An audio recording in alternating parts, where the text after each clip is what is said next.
Welcome back to the series. My name is Parth. In this episode, we are going to be talking about STD. इसके full form से शुरू करते हुए इसको हम sexually transmitted disease कहेंगे, also known as sexually transmitted infections, also known as reproductive tract infections, और इसका एक और नाम है, इसको हम वेनेरल डिजीज़ भी बोल सकते हैं। ठीक है, तो इसके कई नाम हैं। अब NCERT के अंदर 3 बीमारी दी है। वन इज़ एड्स, जो HIV के थ्रू होता है। Then there is hepatitis B and C। ऐसे तो इसके 5 क्लासेस है। You got hepatitis A, B, C, D and E। ठीक है, बट NCERT में सिर्फ B मेंशन्ड है। ठीक है, इसके अलावा देर इज़ हर्पीस। अब ये जो 3 बीमारी है जो आपको आपके स्क्रीन पर दिख रही है, इसका कोई क्योर नहीं है। ठीक है, एंड हेपेटाइटिस से एक और पीस ऑफ इंफॉर्मेशन जो आपसे एक्सपेक्टेड है कि आपको पता हो, वो ये है कि हेपेटाइटिस जो है वो कंटामिनेटेड ब्लड के थ्रू भी फैलता है। तो अगर कोई इन्फेक्टेड इंडिविजुअल है जिससे आप ब्लड लेते हो, तो हेपेटाइटिस भी आपकी बॉडी में आ सकता है। ब्लेड वगैरह शेयर करते हो या शार्प ऑब्जेक्ट्स लाइक नीडल्स, इनके थ्रू भी ये चीज़ें फैलती है।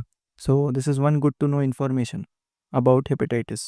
ठीक है, नाउ ये 3 बीमारी का कोई क्योर नहीं है। ये याद रखने का एक तरीका, एक रेसलर है, इसका नाम है ट्रिपल एच, तो इसका नाम यूज़ कर सकते हैं हम टू रिमेंबर दैट कि ये जो 3 बीमारी है इसका कोई क्योर नहीं है।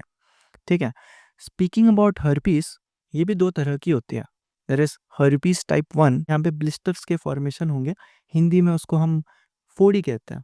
राइट, यूजुअली ये कमर के ऊपरी हिस्से को इफेक्ट करेगी। ज़्यादा करके कॉमनली आपके लिप्स में ये चीज़ देखी जाती है। ठीक है, इसके अलावा अगर हम टाइप 2 की बात करें तो ये आपके कमर के निचले हिस्से में इफेक्ट करेगी मोस्टली, और रिप्रोडक्टिव एरिया। ठीक है, तो वहाँ पे ब्लिस्टर फॉर्मेशन होगा। राइट, NCERT के अंदर कुछ और बीमारी दी है, जैसे chlamydomoniasis, trichomoniasis and then there is gonorrhoea, जिसमें एक वाइट कलर का discharge from your reproductive organ ये देखने को मिलेगा आपको। ठीक है, इसके अलावा there is syphilis and then there is genital warts. ठीक है, अब इनके क्या सिम्टम्स हैं ये सब आपके सिलेबस में नहीं है, सिर्फ नाम है। इतना याद रखना है कि ये जितनी भी बीमारी अभी आपको स्क्रीन पे दिख रही है, इनका क्योर है इफ़ डिटेक्टेड अर्ली। ठीक है, अगर मैं जेनाइटल वॉर्ट्स की बात करूँ तो ये थोड़ा समझते हैं। जैसे ये सब ने देखा होगा, इसको हम तिल बोलते हैं, राइट, मोल बेसिकली।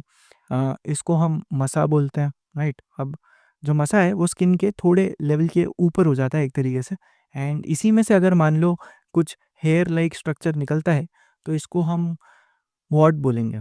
ठीक है, और यही चीज़ जब आपके जेनाइटल रीजन में देखी जाती है तो इसको हम जेनाइटल वॉर्ट्स बोलेंगे।